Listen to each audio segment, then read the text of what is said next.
Hello and welcome back.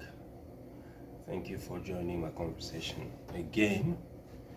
And today's video is a follow-up, a second part to the first one, which is don't send money to Africa. I'm aware that that video kind of raised eyebrows because I referred to people asking for money in Africa as beggars, and I think some people might have thought that that was a bit harsh, and they're entitled to think that. However, I will probably not retract my statement, and it will take an eternity to wait for an apology on that, because that is how I feel, and I don't think it will be fair to sway it just because some people feel and think otherwise. But the truth is also that, most of us, and I say most, say Africans, some Africans, I say not instead of most, don't really like the truth. When you tell them the truth about their problems, you become like some sort of enemy. Or when you speak your truth, they see you as antagonistic. But anyway, that is beside the point. So, part two of why you shouldn't be sending money to Africa. I think under extreme circumstances or under some exceptions, you can, but you shouldn't make it a rule. The people you send money to in Africa live better than you sending them money, and I'm referring here to you, and I mean us as diaspora out of the continent, or intra-diasporan. I think it's intra, within the continent. The people you send your money to at home out of care live the kind of life that you wouldn't even be able to afford. So my question is, why do you have to sponsor somebody else's life and they have nothing going for them? Why do you have to send them money and that going detrimentally to your own your own life? I don't think that makes any sense. Let me give you an example. I have my barber who sends he earns about, I think, about $500 or $600, and he has like a big family at home, and every month he gets calls. It's never good news. It's never in French it's retourner l'ascenseur. No, it's always demand. And the people that are asking him for money are not disabled. They're very capable people, both in the family and in his circle of friends. And one of these days, actually, he was telling me, and it's a funny thing because I arrived, and then he was showing me the chat that he had with one of his friends back at home, asking him for $15. And then he told the friend, look, I don't have $15. And I think, if I remember well, the friend wanted the $15 to complete his rental, his rental for the month. Now, he said, I don't have money. And this friend of his, I was reading the chat, went on to say, it's okay if you do not have this month here, you can have it for me next month. I mean, what level of entitlement is it that you have a problem with your rent, which is short this month, and then you expect yourself to have the same problem again next month and expect to be helped? So I told this friend of mine, the barber, I said, you don't live with him in the same house. His realities are different from yours. You don't need to send him a thing. You don't owe him nothing. I understand he's your friend, but I mean, he shouldn't be bleeding you out of money. You only earn about $500. This is where he opened up to me And then he started telling me about all the other um, requests that he was receiving, both from his family and from friends. It was quite sad because just imagine, you earn $500 and everybody wants a piece of it at home, back at home. And some of them are not working, others are, but they feel entitled to your money. Make it make sense, because it really doesn't. So I advised him. No, I didn't advise him, but I asked him, let's do the math together. All right, so about people asking you for money for this month only. So you've got to send your dad money. You got to send money because he's got a child at home. All right, you got to send money to your sister, to some brothers, to friends, and then somebody else has just gave birth, and then you need to contribute. So I did the math for him, and the amount that they were asking for was almost double his salary. I think that is quite unfair. It is very unfair. Some people, I don't say most, think that once you're out of the country, there is a tree somewhere where you can just go and then pluck money, not realizing that people work hard for their money.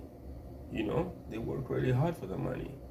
This barber friend of mine goes to work at 8:30 in the morning until about 6. He's busy every day, standing. Every time you go to the saloon, he's almost busy and standing on his feet. And when it's time to clock off and going home, he basically just goes and sleep and then comes back the next day. And he was actually showing me one of these days again, a status, a WhatsApp status of somebody that asked him for money.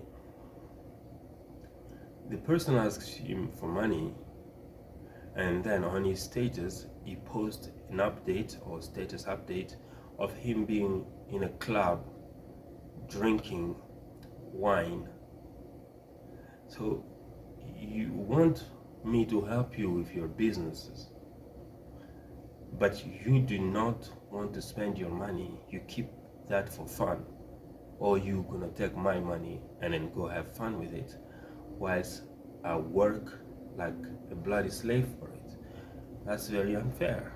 It is very unfair. This is why, and I say only under extreme circumstances or only when it's necessary you may, but normally I don't think it's beneficial to you. Some of you, and I'm speaking to diaspora now, some of you work like machines. I've seen people cleaning buildings in winter. I've seen people selling outside in the cold in winter just to make a living. And I don't think you are appreciated, or we are appreciated enough by relatives who are expecting you, after putting such a performance, after cleaning streets, cleaning cleaning snow in the cold, to just take your money and then send them. It's very unfair. I even had an encounter at some point, and then there was this person, I will not mention the name, in a country, we friend. They even went, okay, they were going somewhere to meet up with friends, and then they texted me asking me to pay for their Uber. So you are in a different country, you are far away from me. I need to log into my app and request so that you can get an Uber where you are, to go to a restaurant because you want to meet up with friends. A meeting which is not even beneficial to me at all. I gain nothing out of it. So I told them, I said, no, I don't think my app will allow me to do that. But I know good and well that it would. I just, politely, if they were smart, they would have understood that he just doesn't want to. But then, yes, of course, they find their ways and then go to the restaurant. And they want the bill to be sent to me. Basically, I have to pay for their meal, right? Them with friends, of course, I have to pay using my card. You're in another country, and then you want to debit my bank card because you having a meal with your friends. You see the level of entitlement I'm talking about. And I think, in a sense, it's very disrespectful, to always be asking, or sorry, in this case, begging for money, even when you don't really need it. And you're probably living like a king or a queen. And, these guys, these people at home, they have phones that you will, well, you can afford, but, you're not probably using. The latest gadgets, the latest phone, the latest fashion, the latest electronics, they have the latest everything, and they're unemployed. We are creating beggars, enablers. It's a bit like we're feeding them a substance that is making them addicted to our money, and we're not even realizing it, because sometimes we're probably doing it from the goodness of our heart, but it's really not helpful in the end to them. And again, I think, if you want to send money, you can do that, but you have to make sure that you're getting value out of it. You don't just send money and feed people who in turn become parasites. You want to send money, but you get some value out of it. I'm all up for sending money or supporting people in maybe businesses that they're already doing. At some point they might be short of something, or they would like to grow. You can send, or cannot. It's up to you, totally up to you. You have, for instance, children that are smart and are maybe short on school fees. You can send, but I'm not saying you should be taking up responsibility, because that is again a problem. And I saw that with my father and almost all of his brothers. Well, they did quite well for themselves, and you will see that I'm talking about like 30 years ago or so. You're sleeping at home, and when you wake up in the morning, there is a queue inside the yard of relatives that I have never heard of, I've never seen in my life, all asking, all with problems. They all have problems. And the problem revolves around what, you guess? Money. They want money. So how do you come to somebody's house at 4, 5 o'clock, because probably maybe by 7, 8 they will be out. You want to catch them at that time early in the morning because you want money from them. And it's never enough. Today you want money. Tomorrow you want money. The day after tomorrow you want money. And I was still young at that point, but I was not really understanding it, because I was like, don't these people also have lives and work like their relative here, who's my father? And it was even worse again, because with some of my uncles, you will find people, his other relatives, bringing their children and dumping them at his doorstep for him to take care of them because he has money.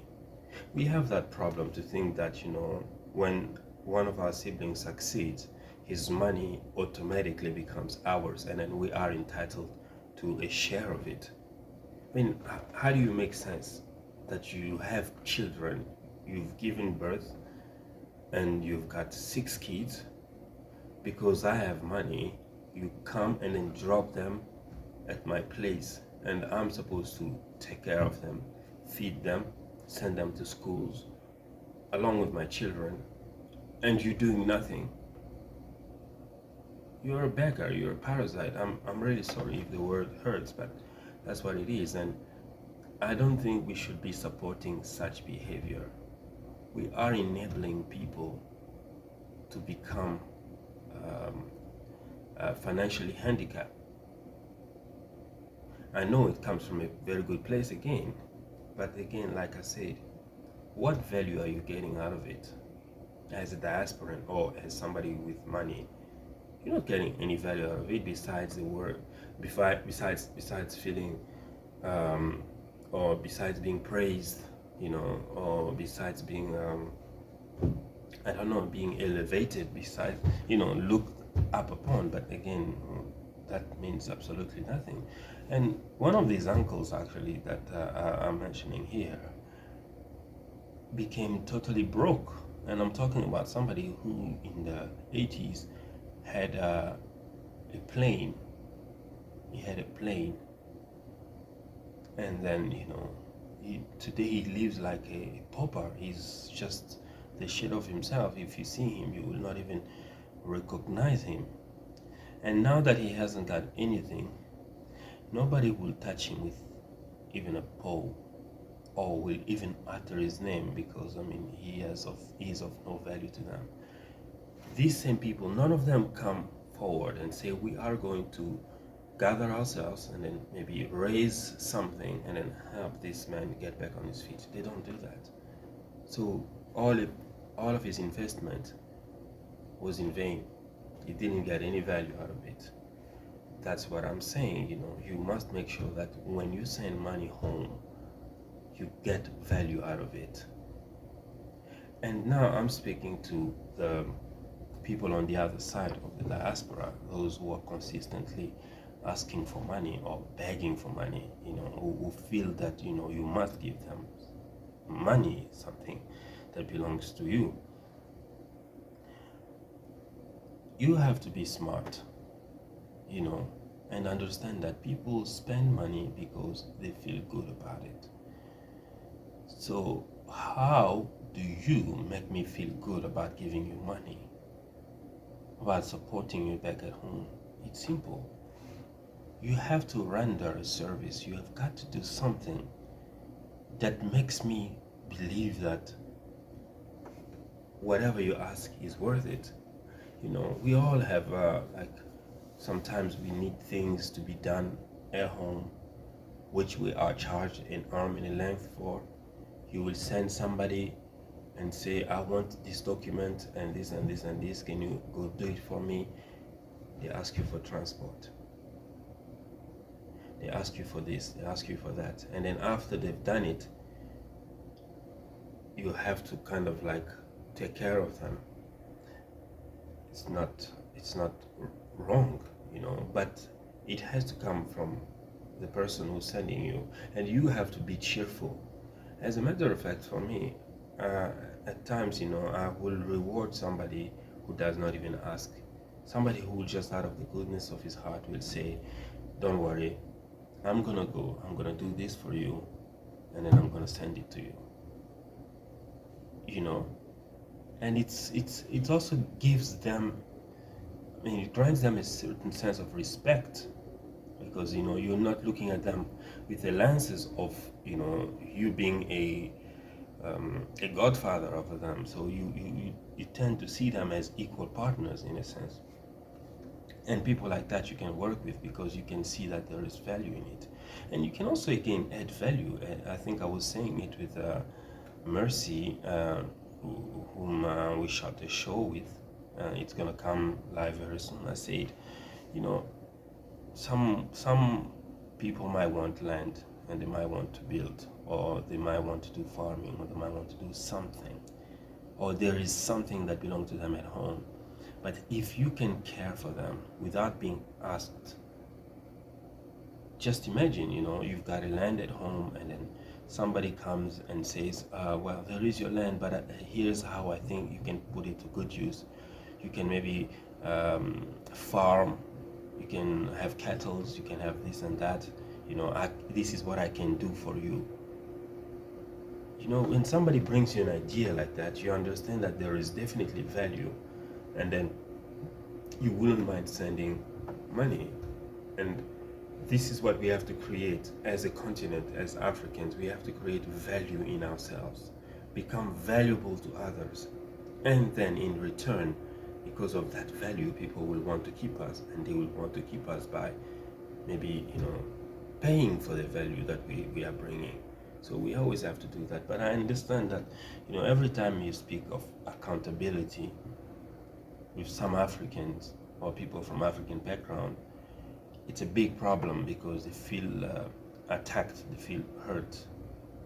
But we have to reach that point where we actually can take criticism and then understand also people's truth without being angry about it, And yes, so if you need money, you got to offer service. And I will not send money to anybody at home if I don't deem it necessary. If it is a funeral,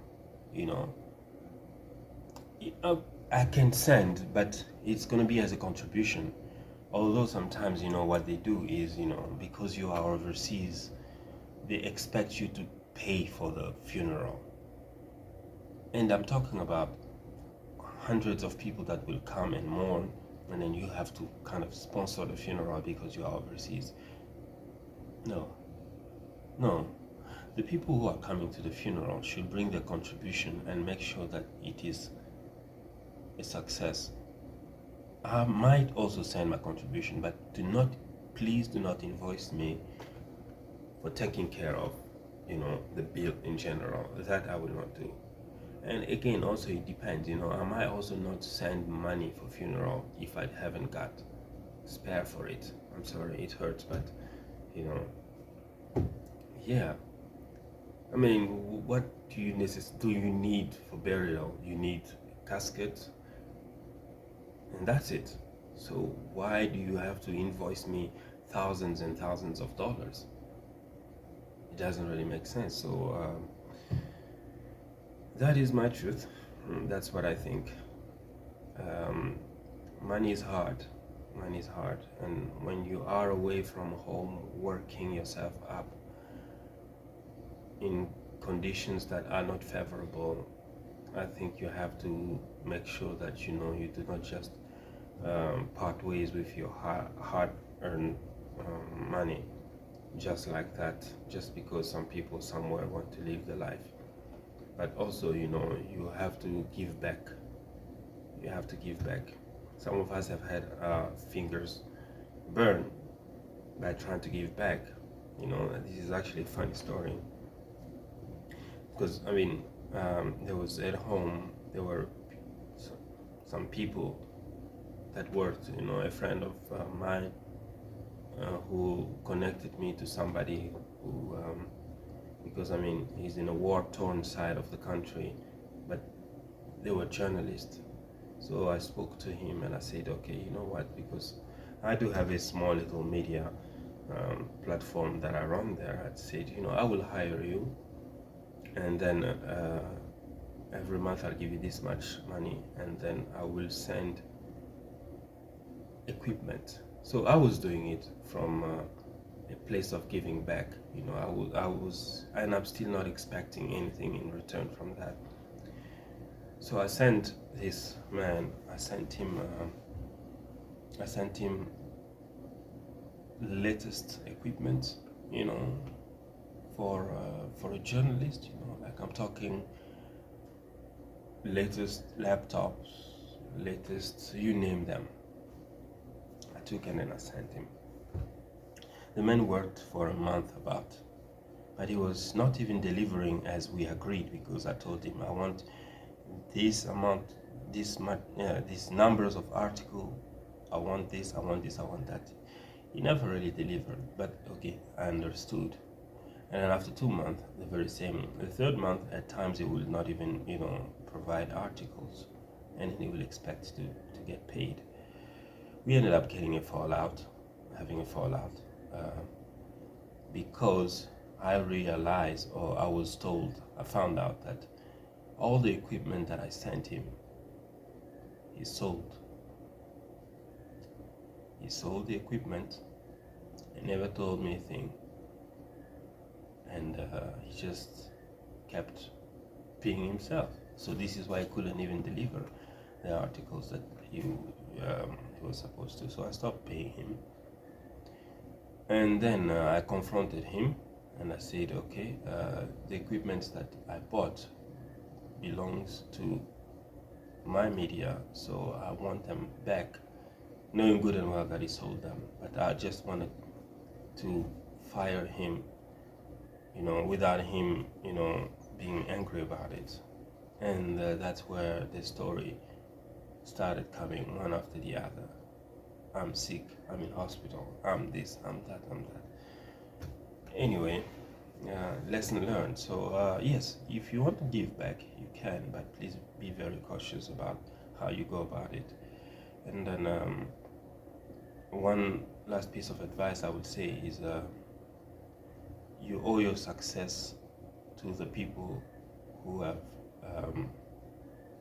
contributed, who have built you up. You owe them that. But you shouldn't allow people to make you feel as if what you have or what you have achieved is because of them, and then they are entitled to a share of your success. I think that is very unfair, and you don't owe them money. You can owe them gratitude, but you don't necessarily have to cater to each and every one of their needs, So that is me. That was part 2 of why you shouldn't be sending money to Africa, because you don't want to, obviously you don't want to be a fool in the end, and besides, it's your money. You have to enjoy it as much as possible. You've got to make something out of it. You've got a life to build. You've got goals and dreams, and then you need to put some for your retirement, because there will come a time when you will not have the same strength to do the work that you do, whatever work it is, even OnlyFans. Even OnlyFans. For those who do not know what OnlyFans is, it's never mind. Never mind. So anyway, you've gotta be very smart with your money, hard-earned money, And that's my bedtime story for today. Send money to families only when it's necessary, or friends, or when they cannot do without it. But make sure that you get value out of it. And this was intended for diasporan and those who are left at home. I was speaking to African, because this is a reality that I've realized goes on in Africa. But I don't know, it might be the same in Asia as well, or South America. Every side of, every region of the globe with its reality. So I want to hear what your story or your experience is, with that, whether you agree with me or not. And also, I realized that the previous video that I made on this subject triggered a lot of people, and there were some dislikes, obviously. And do help me out by giving me a like, just to counter the balance of people who might not agree or might not find this information interesting. So raise up the likes and share with friends, discuss it in families, and subscribe, and I will see you on the next installment of conversation.